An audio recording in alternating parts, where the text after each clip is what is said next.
¿Ya estamos? Sí, hola, ¿cómo están? ¿Todo bien? Mi nombre es Isis, formo parte del EDI. Nosotros somos la actual conducción del Centro de Estudiantes de la Facultad de Psicología UBA. Hoy les cuento esta parte porque sabemos que tenemos personas de otras universidades. En el día de hoy vamos a seguir continuando con las charlas de formación extracurriculares porque las consideramos una gran herramienta necesaria para completar nuestra formación de grado. En esta oportunidad vamos a estar con el licenciado John Friedman, que nos va a estar contando acerca de terapia metacognitiva para la depresión mayor en adultos. Lo presentamos a él, que es psicólogo clínico UBA, director en DIPSI, docencia, investigación y psicoterapia integrativa, especialista en terapias cognitivo-conductuales, supervisor de residentes en el Hospital Infanto Juvenil Tobar García, admisor y psicoterapeuta en CEMIC y docente universitario de posgrado en UBA, UAI, ANA, CEMIC y CPBA. Así que bueno, John, te damos la bienvenida y muchas gracias a todos los que están del otro lado. Bueno, gracias, Isis. ¿Me escuchan bien ahí, no? ¿Me escuchas bien? Sí. Bueno, gracias por la convocatoria, gracias a Levi por este espacio. Bueno, yo soy graduado de la UBA hace un montón de años ya. Yo arranqué el primer año en el 99 o en el 2000, ya no me acuerdo. Me veo las canas y pasa mucho el tiempo. La facultad no cambió tanto, pero algunas cosas sí, y una de ellas es justamente que cada vez haya más espacios que no tengan que ver con una mirada psicodinámica o psicoanalítica, ¿sí? Ya creo que todos los titulares de cátedra de cuando yo era estudiante, digamos que están jubilados, vamos a decir así. Pero yo miro el programa de la carrera y la verdad que mucho no ha evolucionado, pero insisto que algunas cosas sí, y cada vez más, y eso a mí me pone muy contento. La idea acá es poder aportarles algo que no van a ver durante la carrera de grado, para nada. Lamentablemente no podemos tener esta ida y vuelta de saber qué público estoy contando, en qué altura de la carrera están, si son todos estudiantes, si hay algunos graduados, si algunos tienen ya han tenido contacto con lo que son psicoterapias de una línea más cognitivo-conductual, que es lo que sí pueden llegar a acceder a ver en la cátedra de Eduardo Keegan. Hay algunas materias selectivas, pero bueno, nada, me falta ese rapport de poder saber con quiénes estoy hablando respecto a cuántos saben de terapia cognitiva o no, pero voy a tratar de hacerlo de una manera accesible como para que todos nos podamos entender y sepamos más o menos, o tengamos en cuenta algunos conceptos básicos y a partir de ahí pasar a lo que es terapia metacognitiva, que es un poquito más complejo, ¿sí? La idea de hoy es poder hablarles un poquito de depresión, un poco de terapia cognitivo-conductual, porque si no entienden eso, o si no les puedo transmitir eso, va a ser muy difícil que yo les pueda después transmitir lo que es la crítica a la terapia cognitivo-conductual y cómo encararlo desde un aspecto más, lo que se denomina tercera ola, ¿sí? Que hace referencia a distintas estrategias o abordajes basadas más en los procesos más que en el contenido de los pensamientos. Uno de esos tratamientos es la terapia metacognitiva de Adrian Wells, ¿sí? Bueno, voy a compartir pantalla. Chachán, chachán. Bien. Bueno, voy a sacar un poquito acá. Bien. Yo ahí titulo abajo los logos de... Me faltó el de Eddie, perdón. Lo tendría que haber puesto, ¿sí? Y el de UBA. Pero ahí pongo las afiliaciones mías, porque soy docente de posgrado de UBA, y me faltó también los de CEMIC, pero bueno, tendría que haber puesto un montón. Yo voy a hablar de terapia metacognitiva para depresión y fíjense que arriba pongo una mirada occidental con influencias orientales. Esto hace referencia a que el laburo desde la terapia metacognitiva es un intermedio, es bastante más afín a, al trabajo cognitivo-conductual, pero desde una perspectiva en la cual hay trabajos en procesos atencionales.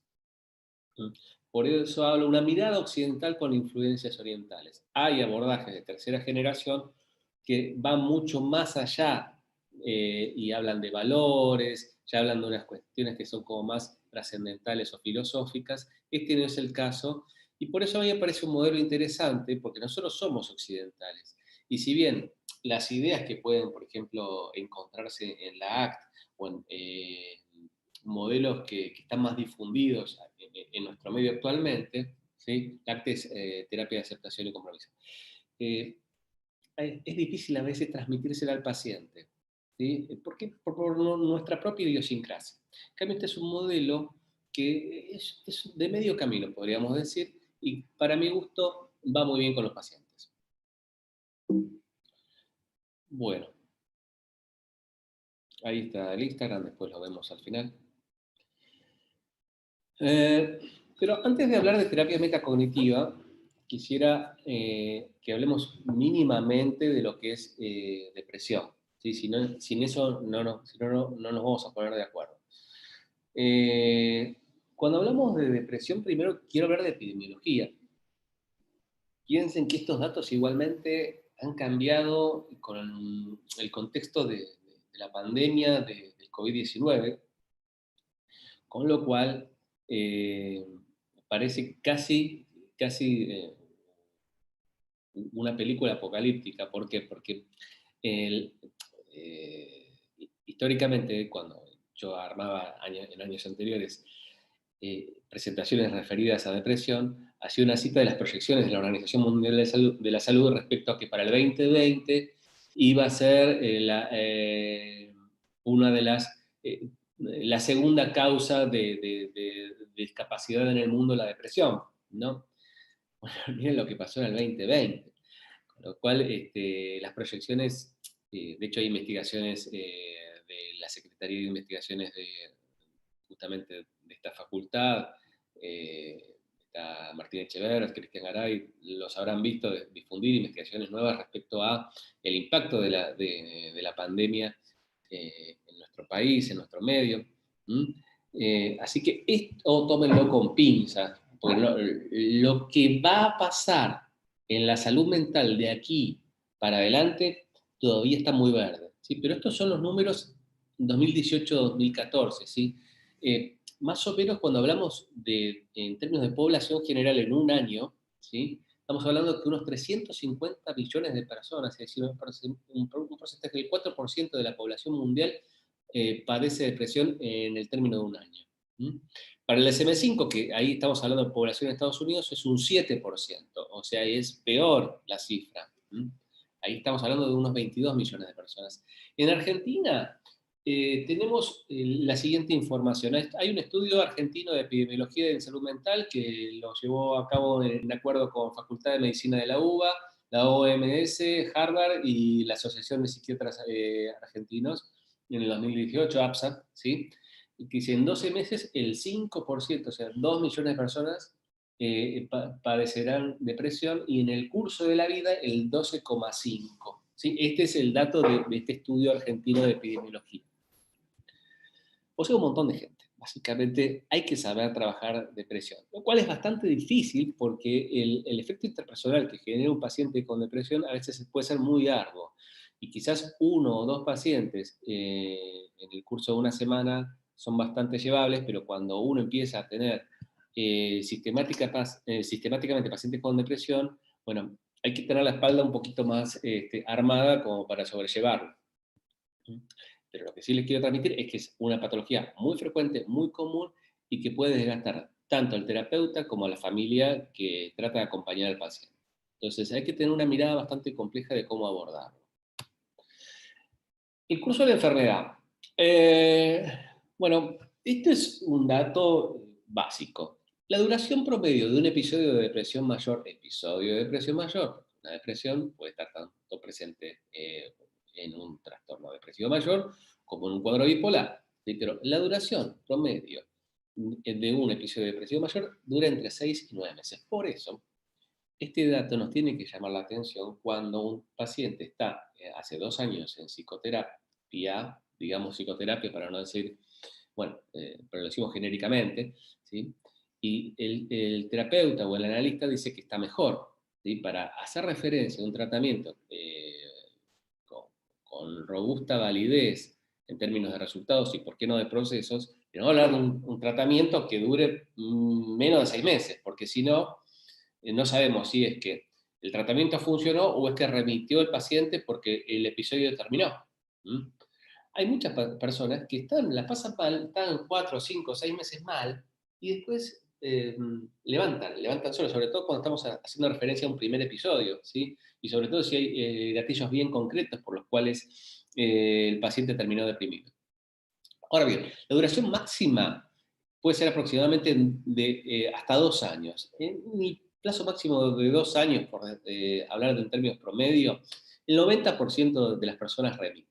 El problema con la depresión es que la tasa de recaídas es altísima. Si vos tenés un primer episodio de depresión mayor, la probabilidad de caer en un segundo es del 60%.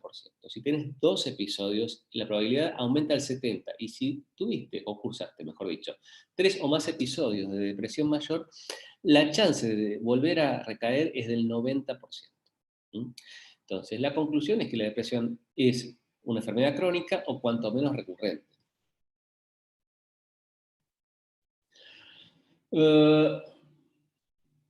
Un indicador que tienen que también tener en consideración es el inicio temprano, ¿sí? El inicio temprano es indicador de cronicidad y severidad.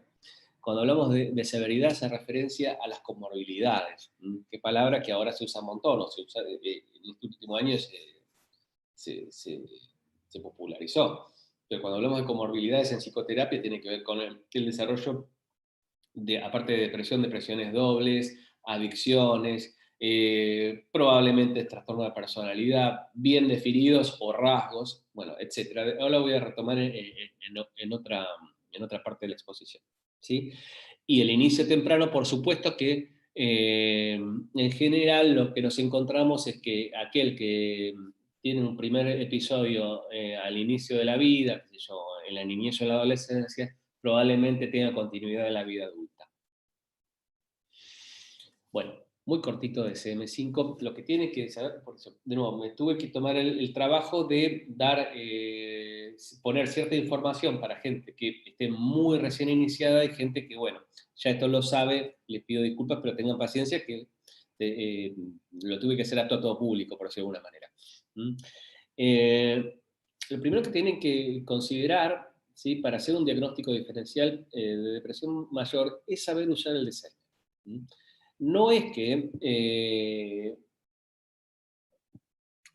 me caso o nos casamos con el DSM, ¿sí? Pero es una primera herramienta diagnóstica que les va a permitir ordenar la información, saber dónde estamos parados y también saber estimar un poquito el nivel de severidad y complejidad del cuadro.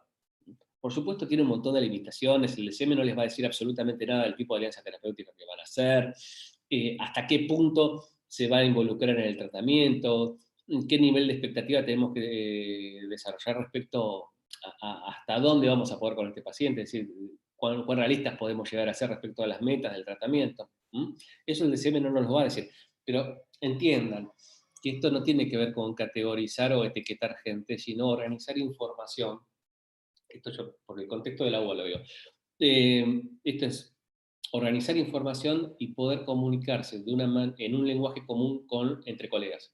¿Sí? Poder hablar en un lenguaje común con los psiquiatras, poder hablar en un lenguaje común con el médico clínico, con el cardiólogo, con quien sea que también esté como médico tratante, con este paciente que no solamente, como de nuevo insisto, tiende la cronicidad, no solamente vamos a estar hablando de un paciente que puede tener ciertas complicaciones en otros ámbitos de la salud mental, sino que puede llegar a empezar a tener también complicaciones a nivel clínico, a nivel de la medicina clínica.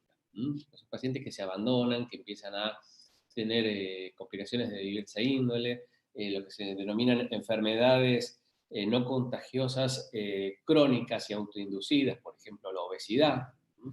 O una diabetes, ¿ok?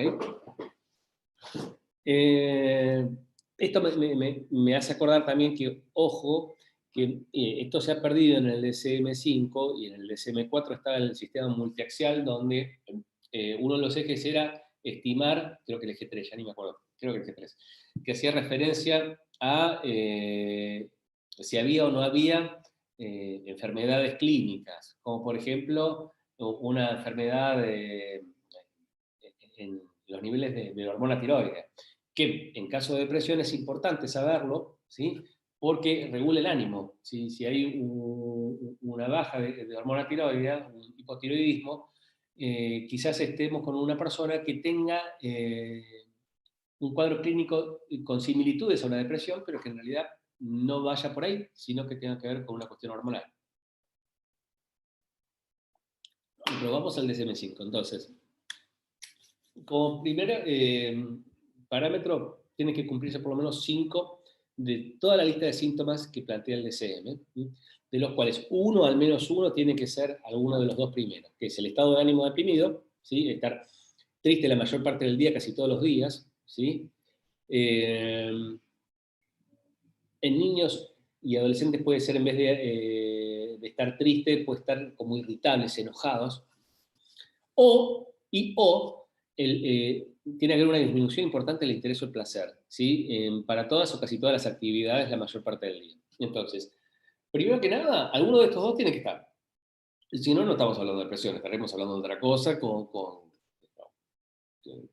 ciertas similitudes. Pero si no tenemos una persona que está o muy triste casi todos los días, visible, o por ahí no es visible, pero lo refiere el paciente. A veces la procesión va por dentro. Pero quizás de nuevo, insisto, no se queden con el tema de niños y adolescentes. Hay algunas personas también en el mundo de los adultos que en vez de estar tristes están como enojados con la vida. Ahí yo sospecharía depresión. Cuando hay una persona que está demasiado irritable, pero no por problema de ira, sino como que todo le cae mal, todo es un tango, sospecharía depresión. ¿Sí? Alguno de estos dos tiene que estar, ya sea, insisto, estado de ánimo deprimido o disminución importante del interés o el placer. Cuando hablamos de disminución del placer, hace referencia a cosas que el paciente antes disfrutaba y ahora ya no. ¿Sí? Que hasta cierto momento le parecía que podía involucrarse y ya no puede sintonizar con eso. El resto de los síntomas son pérdida importante del peso sin hacer dieta o aumento de peso, insomnio o hipersomnia, es decir, la dificultad para dormirse o sostener el sueño, o al revés, dormir casi todo el día, agitación o enlentecimiento psicomotor. La agitación o el enlentecimiento psicomotor no tiene que ver con ese estado de efervescencia interno o el low BAT, sí, que puede llegar a, que es el próximo síntoma, que es la fatiga o pérdida de energía. Agitación es que la persona está como tensa, como que está con el motor prendido, al mismo tiempo que está como depresiva, y es una sensación muy fea, porque es como, a veces los pacientes relatan como que están tan angustiados que se quieren ir corriendo, que no pueden quedarse en el lugar. Y en el enlentecimiento, no sé si vieron la película Zootopia, bueno, para el que lo vieron, hay un personaje que se mueve como en slow motion. Me acuerdo la primera vez que lo vi con un paciente, era una mujer que se sentaba, llegaba al consultorio y se sentaba en cámara del taller. Todavía en esa época trabajaba con prepagas y agarraba la lapicera y de un modo muy despacio agarraba y la ponía en el papel y empezaba a poner la firma hasta lograr completar el formulario para comenzar la sesión. Imagínense, realmente es visible el enlentecimiento. O sea, por eso dice observable por parte de otros, no simplemente la sensación subjetiva de inquietud o de enlentecimiento.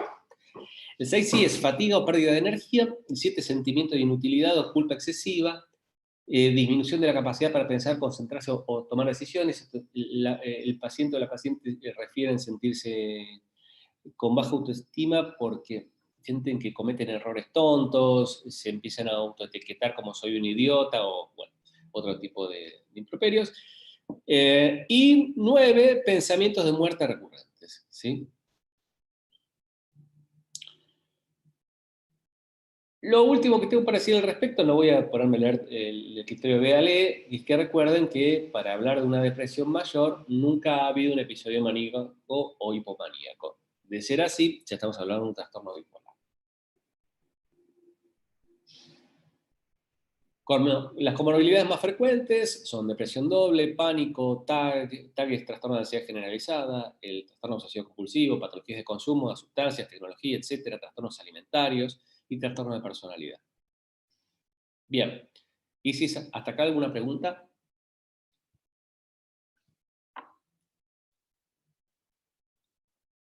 A ver, voy a dejar. No, John, no veo ninguna ¿Estamos bien? pregunta. ¿Alguien ¿Estamos quiere bien? preguntar algo? Bueno, avísame cualquier cosa. Yo voy a seguir un poquito. Dale, yo cualquier cosa te aviso. Bueno, vamos a tratar de aprovechar el tiempo que nos queda para hablar un poco de terapia cognitivo-conductual y de terapia metacognitiva. Muy cortito respecto a terapia metacognitiva. Para entender el modelo de abordaje, sí o sí tenemos que hablar, aunque sea unos minutos, sobre cómo lo concibió en su momento en los 60 Aaron Beck. Cuando hablamos de depresión mayor, ¿sí? Nos tenemos que setear en términos de un sesgo interpretativo, una visión negativa de sí mismo, el mundo y el futuro. Hay un papel central, según Beck, en la forma de pensarse a sí mismo, al mundo y al futuro, y eso se da en un interjuego entre pensamiento, emoción y conducta. ¿Sí? No es que no hay un determinismo, no es que los pensamientos determinan las emociones y las conductas. Eso es un error. El trabajo de Beck hace énfasis en el trabajo con los pensamientos, ¿sí? También con las conductas, ¿sí? Pero le da un rol central porque es más fácil poner en palabras lo que uno piensa que lo que uno siente. Es más abordable, es más fácil de abordar técnicamente. Pero claramente hay un interjuego, ¿sí? Hay una interdependencia entre cómo yo pienso mi realidad, cómo me pienso a mí mismo, lo que siento y cómo me desenvuelvo. Un ejemplo claro, si ustedes se levantan un domingo a la mañana y llueve, podrían decir, oh, no, el único día libre que tengo y encima llueve, qué porquería, nada me sale bien, justo que yo quería aprovechar para salir.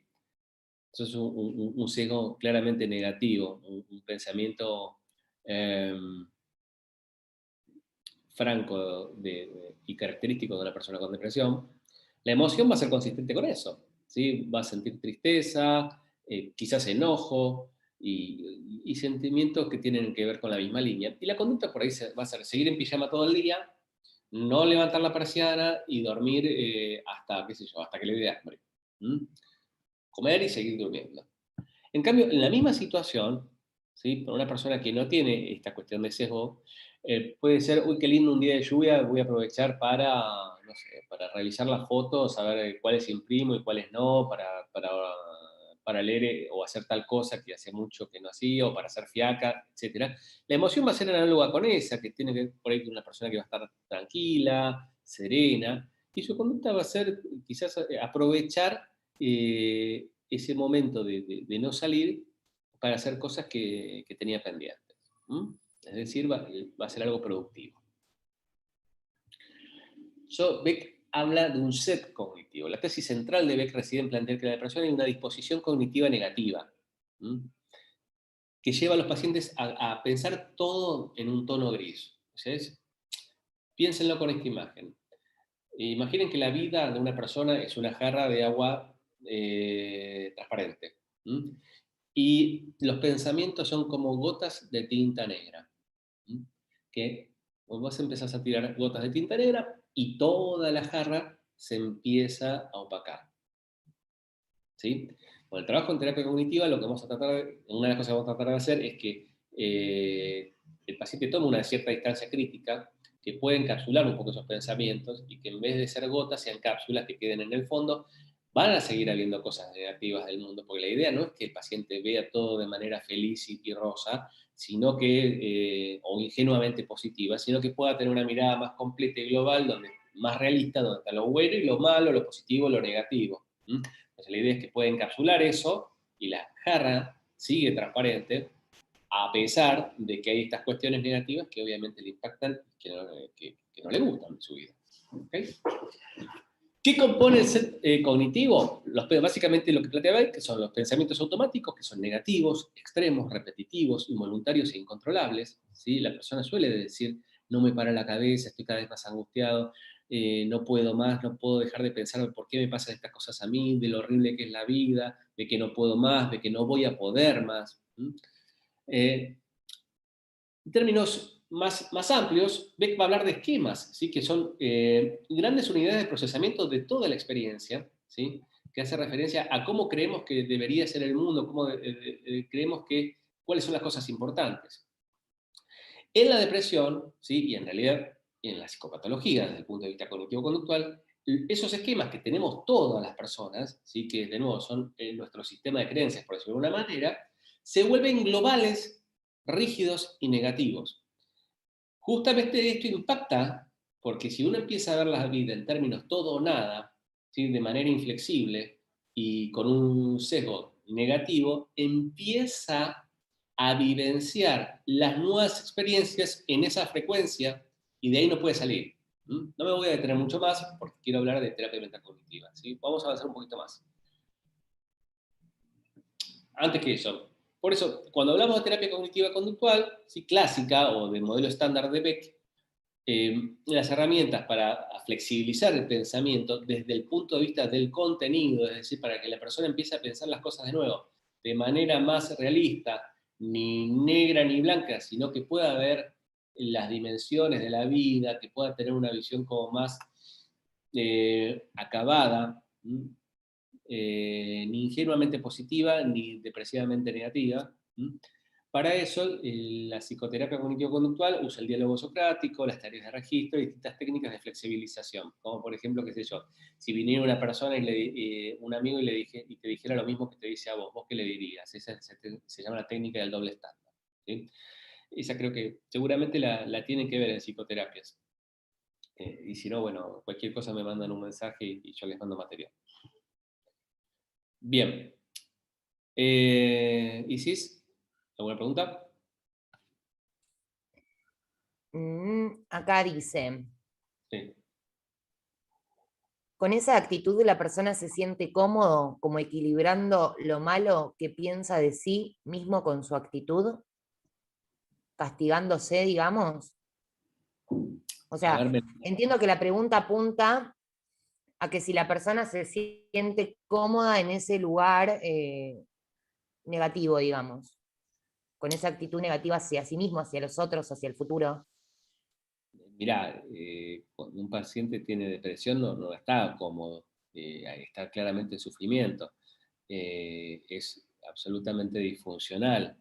Eh, Quizás la persona que lo pregunte haya tenido una experiencia cercana con una persona con depresión y muchas veces parece que los pacientes con depresión manipulan o que parece que se sienten cómodos en una posición de que todos hagan por él o por ella. Y es verdad, de nuevo, yo arranqué la charla diciendo que tienen un efecto interpersonal bastante desgastante. ¿Sí? No sé si apunta eso a la pregunta, pero bueno, en todo caso sigo un poco más y me vuelve a preguntar. Dale. ¿Sí? Otra de las chicas dice, esto se cumple en lo que se diría la depresión altamente funcional. No sé cuando dice esto se cumple a qué se estaba refiriendo exactamente. Naila, si nos querés aclarar. Sí, a ver, si puede aclarar. Mientras tanto, te pregunto acá otra pregunta de Eliana que dice, ¿la terapia le daría a la persona herramientas para tener otro punto de vista posible y quizás solo cuando vea el resultado pueda cambiar su actitud? ¿Es así? No, bueno, tendríamos que hablar de qué tipo de terapia. Hoy quiero hablar de terapia metacognitiva. Hasta ahora hablé de terapia cognitiva conductual. El trabajo con terapia cognitiva conductual, que no me quiero detener demasiado porque no es la finalidad o el objetivo de este encuentro, ¿sí? Es re interesante y está buenísimo el trabajo con terapia cognitiva conductual. Pero bueno, lo digo rápido. El objetivo en terapia cognitivo-conductual es que la persona tenga una mirada más flexible sobre su vida, ¿sí? Donde pueda salir de esta mirada todo o nada, ¿sí? O pensamiento dicotómico, pesimista, donde se puede representar que solamente cosas malas le van a suceder, ¿sí? Entonces apuntas a que tome cierta distancia del pensamiento, ¿sí? Y que pueda empezar a tomar el pensamiento como hipótesis y no como verdades irrefutables, ¿sí? Que tienen más que ver con una visión más arbitraria que ajustada a la realidad, ¿sí? Tendría que hablar un poco del concepto de indefensión aprendida, que hay cosas que te van pasando y te van marcando en la vida, y entonces uno empieza a plantearse que la vida es una porquería, o que uno no puede y es un inepto. ¿Mm?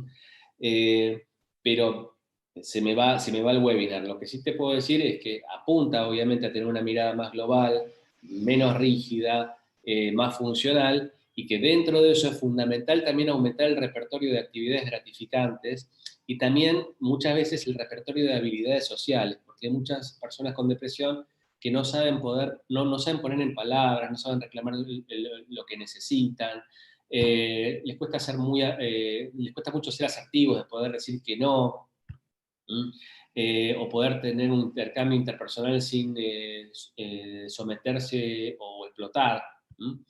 Espero haberte contestado, pero es una respuesta incompleta, ¿sí? Pero claramente implica que si el paciente tiene un mayor repertorio conductual y una mirada más flexible, va a empezar a salir de su depresión. ¿Isis? Buenísimo. Bueno, si querés, dejamos acá, así podés continuar con la presentación Dale, y después sigo. retomamos otra serie de preguntas. Sí, sí, sí, sí, sí. Bueno, rapidito. Cuando hablamos de tercera generación, hablamos de psicoterapias más modernas, entre comillas modernas, porque ya arrancaron en los 90, con lo cual ya tienen 30 años de modernas. Hay muchos de los presentes que seguramente ni habían nacido cuando ya empezó John Kabat-Zinn con el modelo de programa de reducción del estrés basado en conciencia plena. Seguramente muchos de los que están acá saben lo que es mindfulness, porque eso es un concepto que se difundió un montón, que hace referencia a un laburo que hizo John Kabat-Zinn, que toma la meditación, ¿sí? Aportes del budismo zen, para el trabajo con pacientes con dolor crónico. Y Kabat-Zinn lo que encuentra es que la expectativa de sufrir dolor aumenta el nivel de sufrimiento, ¿sí? Y que laburando con los pacientes para que traten de conectarse con el aquí y ahora de su presente, recuerdan, empezó su trabajo con pacientes con dolor crónico, ¿sí? Entonces, que entrenando a los pacientes para que pudieran vivir más en el aquí y ahora, ¿sí?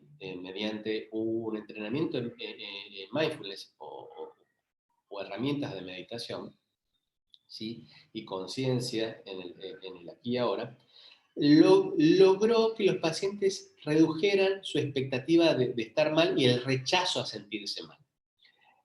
Lo puedo decir en términos más prácticos. Estoy seguro que todos los acá presentes alguna vez les dolió la cabeza. Bueno, intenten la próxima vez, no les deseo a nadie que les duele la cabeza, pero aprovechen, si les duele la cabeza, ¿sí? Como diría Marshall Linehan, si la vida te da limones, haz limonada.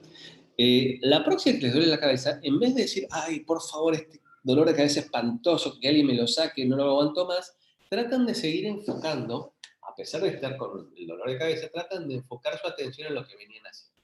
Van a ver que el dolor no va a desaparecer, porque esto no es una cura milagrosa, pero se van a sentir mejor y con un dolor más tenue, más atenuado, ¿sí? Más moderado o leve. Eso tiene que ver de nuevo con bajar la tensión interna y no rechazar la experiencia de dolor. Entonces, inspirados en esta cuestión de las prácticas de mindfulness, ¿sí? Los abordajes de tercera generación hablan de que en vez de hacer un planteo desde el análisis lógico y racional de cómo el paciente piensa, es decir, en vez de interpretarlo en el contenido, van a tratar de elaborar respecto directamente a procesos cognitivos, particularmente la atención. Voy a seguir un poquito más que se va a entender.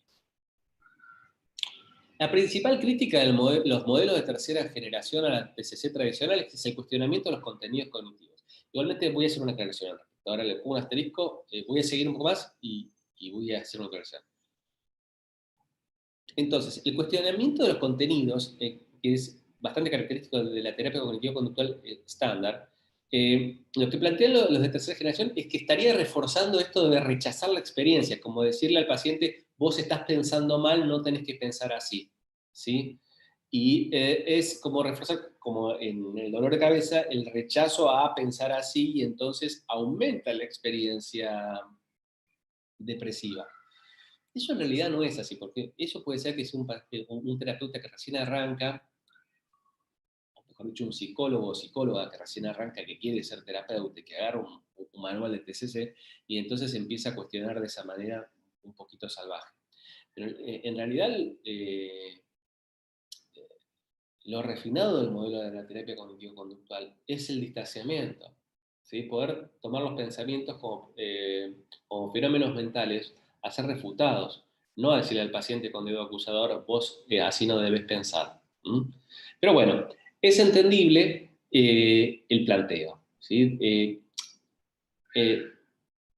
Apunta a dejar de transmitirle al paciente, o que el terapeuta inexperto no le plantee esto de dejar de pensar así, porque eso implica que tratar de evitar las experiencias lo único que hace es aumentar el problema, empeorar el problema, ¿sí?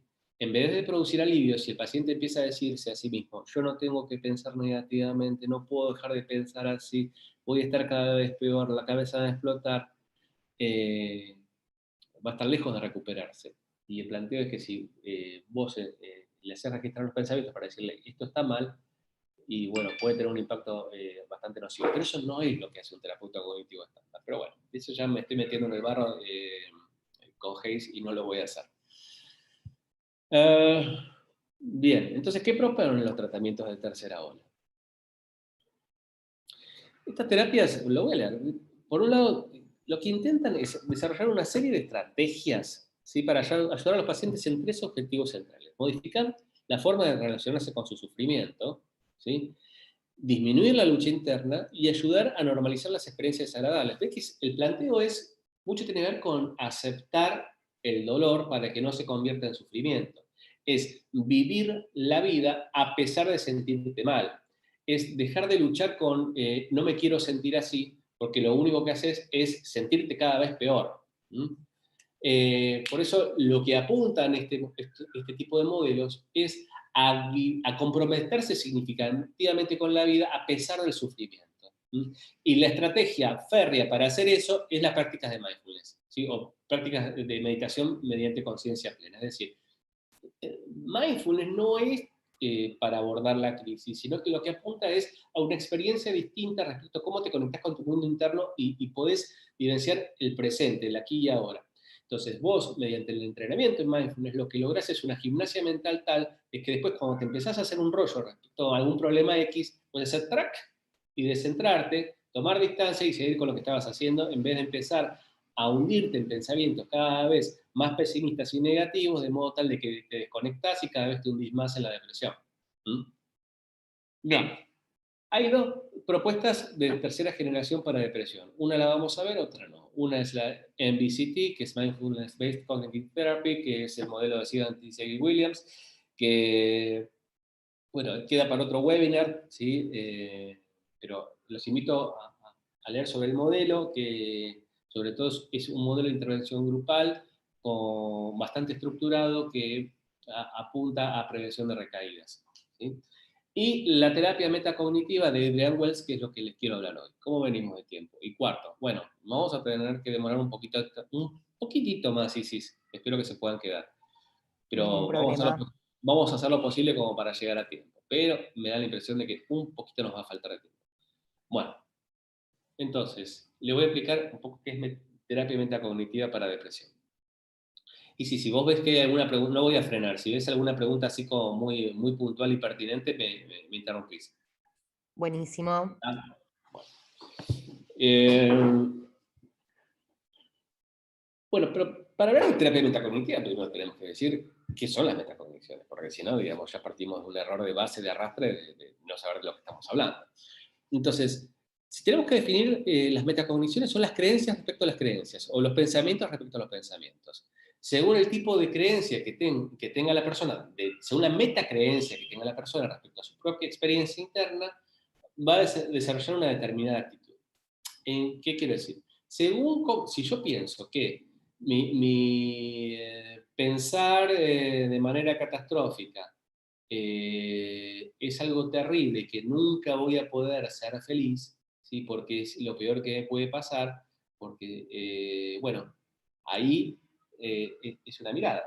Si tenés una mirada respecto, bueno, ahora estoy así, en este momento estoy así, me lo voy a permitir, pero así como tuve momentos buenos, también hay momentos malos, y también lo malo va a pasar. Y como hoy lo trabajé mucho con una paciente, justo, que él decía, cosas malas van a suceder. Y me decía, ¿por qué me decís eso? Me quiero ir, me decía ella, tenemos un vínculo así, de mucha confianza. Y le digo, mira, pero para que pasen cosas malas, o para que pasen cosas buenas, también tienen que pasar cosas malas. ¿Sí? Porque una vida compleja y rica implica un montón de variables, algunas que están más en tu control y otras que no tanto, y eso implica potencialmente un montón de vulnerabilidades.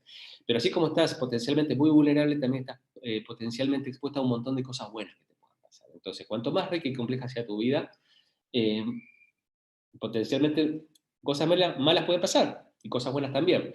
Entonces, respecto a cómo vos te plantees tu mundo interno, de nuevo, tu actitud y tu predisposición a deprimirte va a ser muy distinta.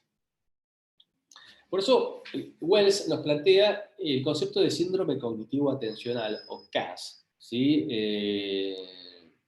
Cognitive Attentional Syndrome. O sea, la sigla la puse en inglés.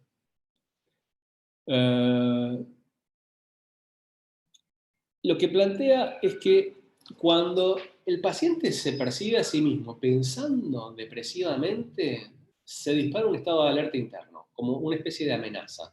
¿Mm?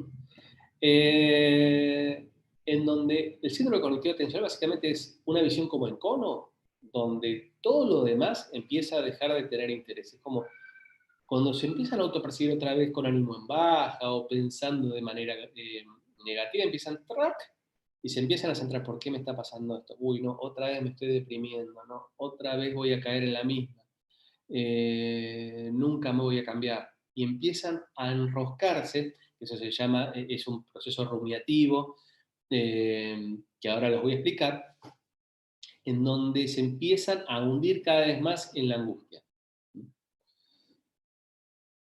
Pero el punto central es que este fenómeno sucede cuando se empiezan a percatar nuevamente que se están empezando a caer. Básicamente se empiezan a asustar de que otra vez se están cayendo, ¿sí? Porque de nuevo, la depresión tiende a la cronicidad. Entonces, cuando vos ya estuviste en el infierno y ver una vez el prodromo del infierno, te asusta, ¿sí? Es natural que así sea, es adaptativo y funcional, por un lado. Es muy humano. Si vos, como el viejo dicho, el que se quema con leche ve la vaca y llora.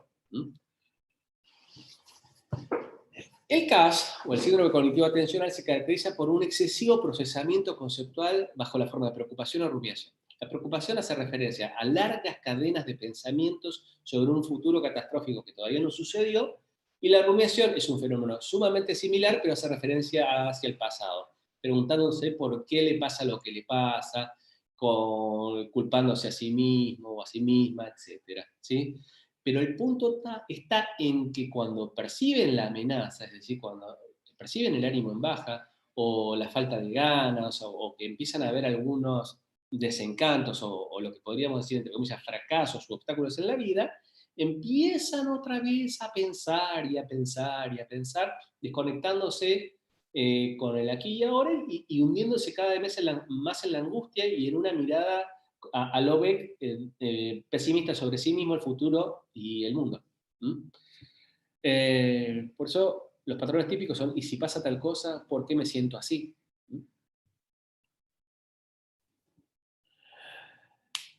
El punto es que tanto la preocupación como la rumiación, el foco está puesto en los aspectos negativos de la realidad.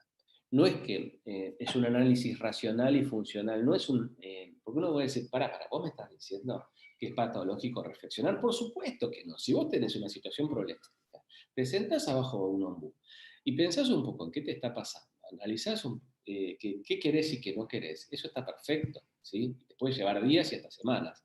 Y eso no es un proceso disfuncional. El tema es cuando no paras y vas de un pensamiento en otro, ¿sí? Donde todo está sesgado negativamente y lejos de hacer un análisis, lo que estás haciendo es cada vez estar pensando con menos claridad, ¿sí? Paréntesis, el estrés, la angustia, la disforia provocan un deterioro cognitivo transitorio en las funciones ejecutivas. La memoria de trabajo y la atención se ven totalmente alteradas y por ende la capacidad de tomar decisiones y resolver problemas, ¿sí? Entonces, eso es lo que le pasa al paciente con depresión cuando uno de los síntomas del DSM que está descrito es la dificultad para pensar con claridad, concentrarse, cometen errores tontos, les cuesta tomar decisiones, pero están totalmente sumidos en esa angustia y ya no pueden ni pensar, están turbados en esta cosa tan mental, tan metida para adentro.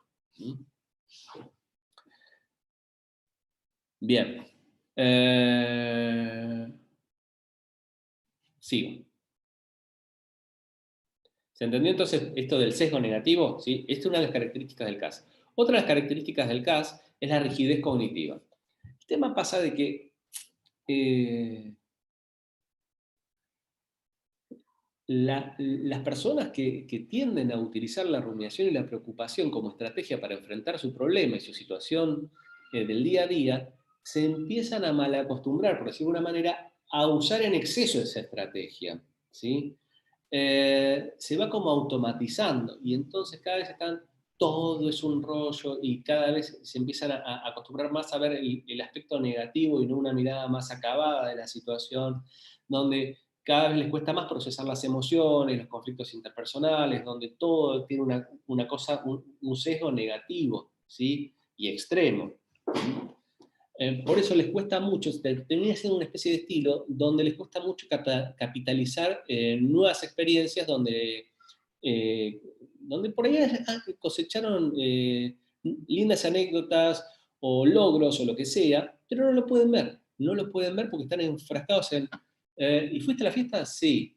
Y no, pero todos fueron en pareja y yo no.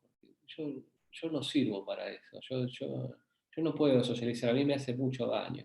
Por ahí había tenido una buena cena, había tenido un par de conversaciones interesantes, pero no lo puede ver, lo descarta. Te lo voy a...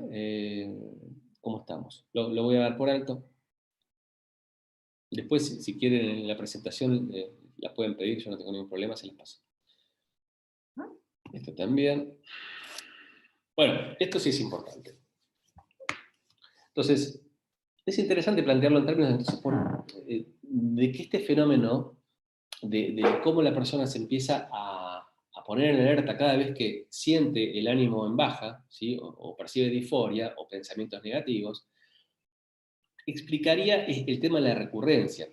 Como que la persona, entre comillas, se queda como sugestionada. Esto que le dije, el que se quema con leche ve la vaca y llora, ¿sí? Entonces, una vez que se vuelve a percibir en ese estado, la persona cae en la cuenta de mi mente o yo no estoy preparado para sobrellevar tanto estrés, no estoy preparado para vivir en este mundo, ¿sí?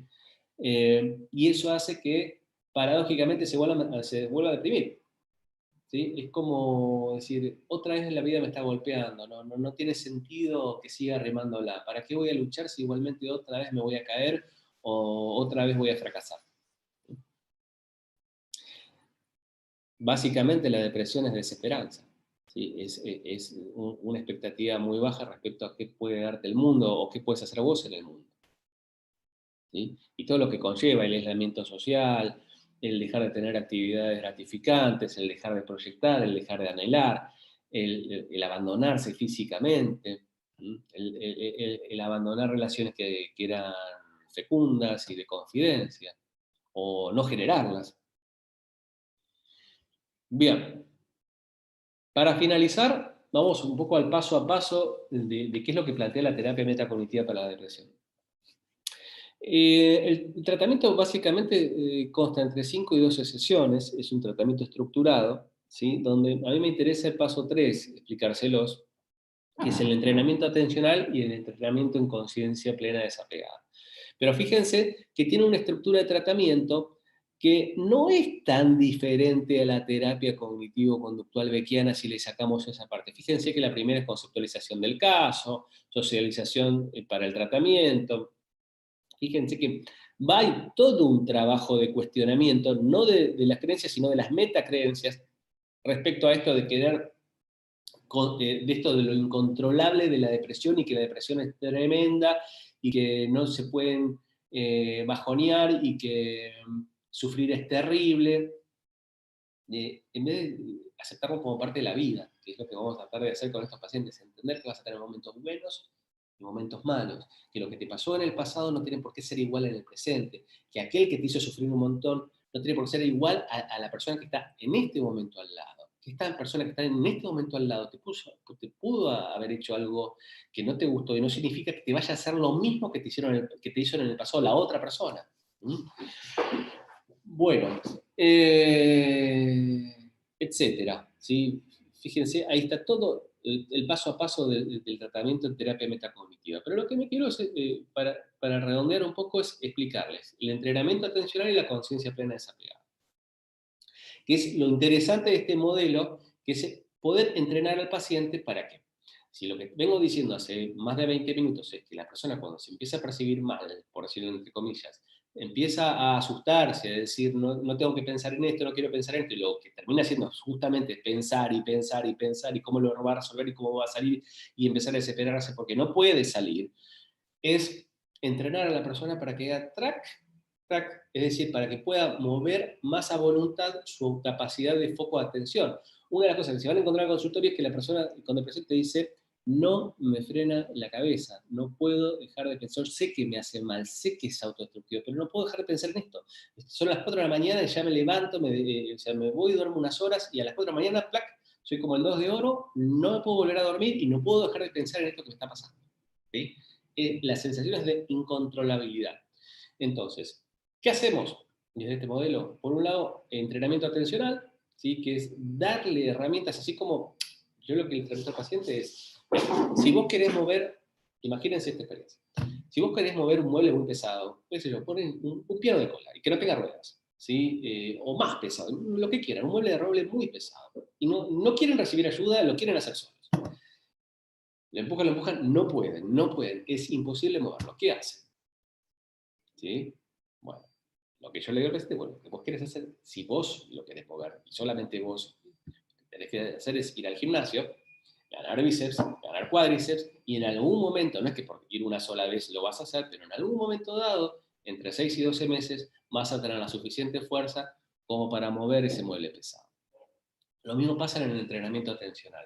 Si uno entrena al paciente, concretamente en el manual de Wells se van a encontrar con un abordaje que tiene que ver con que escuche sonidos de manera diferenciada al paciente, uno u otro, todos los sonidos al mismo tiempo, pero tiene que escuchar uno u otro, uno u otro. Entonces, esta escucha diferenciada es como ir a hacer un entrenamiento de pesas al gimnasio, pero en la atención, en donde el paciente pueda mover más a voluntad y la atención, y pueda escuchar un sonido u otro sonido, y esto va a impactar después en la capacidad de poder tomar mayor distancia y no engancharse tanto en cómo está pensando.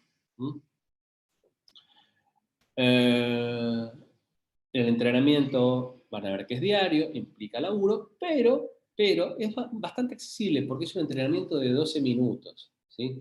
Entonces, si lo comparamos a meditaciones largas de 45 minutos, es como bastante más accesible. Aparte, no tiene que ver con meterse para adentro y registrar la respiración y el propio cuerpo, sino con escuchar sonidos. Pueden pedirle al paciente perfectamente que abra la ventana, escuche el ruido de los autos, los pajaritos, que deje el televisor prendido de fondo, una radio, la ducha, que sea poco ecológico, y que se concentre en distintos sonidos. Obviamente tiene toda una cosa bastante pormenorizada de cómo hacerlo, que no se lo puedo explicar ahora, pero lo pueden leer perfectamente.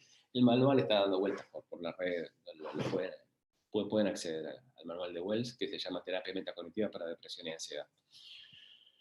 Bien, y lo último, que aparte de este entrenamiento diario, se trabaja con conciencia plena desapegada, que esto sí es para el momento in situ donde el paciente empieza a enroscarse, cuando está más, como podríamos decir, en crisis, ¿sí? Que lo que se le pide al paciente es que en ese momento contemple sus pensamientos y sentimientos sin hacer nada más que eso. que trabaje mucho en tomar distancia y observarlos, y nada más. Por eso conciencia plena desapegada, detached mindfulness, ¿sí? Yo ahí puse imagen motivadora de los ríos mendocinos, porque el tema es así, cada tanto, ¿sí? Cada tanto algún turista se muere ahogado, tiene un problema complicado en estos ríos rápidos que tienen remolinos, tienen mucha corrientada. Los lugareños siempre te dicen que cuando te agarra te agarra la corrientada o te agarra un remolino, en vez de luchar, te tenés que dejar llevar con la corriente y salir por donde el remolino tiene menos fuerza. Porque si vos luchás y tratás de salir, te terminás muriendo ahogado, ¿sí? Porque es de donde tiene más fuerza. Entonces, esta imagen de dejar fluir y que pase en vez de luchar es muy interesante para trabajar con los pacientes, ¿sí? Y también otra cosa que le podemos permitir al paciente es que darle unos minutos al día, ¿sí? Por ejemplo, de 19 a 19 y 10, eh, para pensar, para rumiar tranquilo, a sus anchas, y después del resto del día tratar de volver a tomar esa distancia, poder conectarse con el aquí y ahora y seguir adelante con esta cuestión más comprometida con lo que uno quiere hacer, a pesar de sentirse mal, en vez de estar rechazando todo el tiempo, no me quiero sentir así, no me quiero sentir así, hoy no voy a ir a trabajar porque me siento mal, etcétera, ¿sí? Sino que seguir trabajando, seguir levantándose a la mañana y a pesar de sentirse así, y eso no significa desconectarse o barrer abajo de la alfombra, ¿sí? Implica aprender a relacionarse con las emociones y con el mundo interno de una manera más funcional, entendiendo que a veces que tenés días buenos y a veces que tenés días malos, a veces que tenés un contexto favorable y otro desfavorable, y no por sí te tenés que asustar de que todo otra vez se va a ir al tacho y vas a perder tu vida, vas a perder el control de tu vida, sino que tenés que ir transcurriendo, o como se dice mucho en tercera generación, surgiendo la ola. Bueno, la bibliografía que tienen, ahí les dejo dos textos para leer. Uno que, como les dije, es de Cristian Garay y de Eduardo Keegan, de terapia metacognitiva, sobre todo hace referencia al CAS y a los procesos cognitivos, y el manual de Wells de terapia metacognitiva para la ansiedad. Bien. Bueno. Muy buena la charla, John, Gracias. muy Mirá, interesante. 20:34, ¿eh? Increíble, increíble. Igual no pasaba nada si nos pasábamos unos minutos para la próxima. Bueno, a los participantes, les recuerdo que este jueves tenemos otra charla a cargo de la licenciada Geraldine Panelli sobre orientación a padres, madres y cuidadores. Y el próximo martes, John, ¿querés decirnos la charla que vas a estar dando? Vamos a dar una charla sobre cómo equivocarse menos en psicoterapia con niños y adolescentes. Sí, ahí va a ser una cosa como más charlar. Tengo como 10, porque uno pone 10, podrían ser 15, podrían ser 7, pero digamos, es como para organizarnos con un número de cosas bien concretas que sí o sí deberían hacer o no deberían hacer para tratar de encarar el trabajo clínico con niños y adolescentes. Por ejemplo, qué sé yo, un error muy típico, aún siendo terapeuta cognitivo-conductual, es no citar a la familia o no revisar. Por supuesto que les estoy dando el ejemplo más obvio y más chiquito. Sí, hay cosas como mucho más complejas, pero se los dejo para la próxima, ¿sí? Así que, bueno, ¿querés que me despida? ¿Nos despedimos? Nos despedimos, ahí están agradeciendo por el chat, muchas Bien. gracias, hermosa charla, buenísimo, como siempre, John. Y bueno, y también hay muchos pedidos de si podemos enviar la presentación, así Bueno. que yo después me contacto con vos de alguna manera, tenemos los mails de los participantes y la enviamos por esa vía, así que quédense tranquilos. Igualmente, si quieren, pueden agregarme a... yo me manejo en mi red social personal, pero digamos, pueden agregarme ahí o si no a dipsy.psicoterapia, me agregan ahí a Instagram y también me pueden pedir el material de la presentación o el manual de Wells, etc. ¿Sí? Bueno, les mando un saludo a todos, fue muy lindo estar acá y nos vemos el próximo martes. Nos vemos, muchas gracias a todos, gracias John. Hasta luego.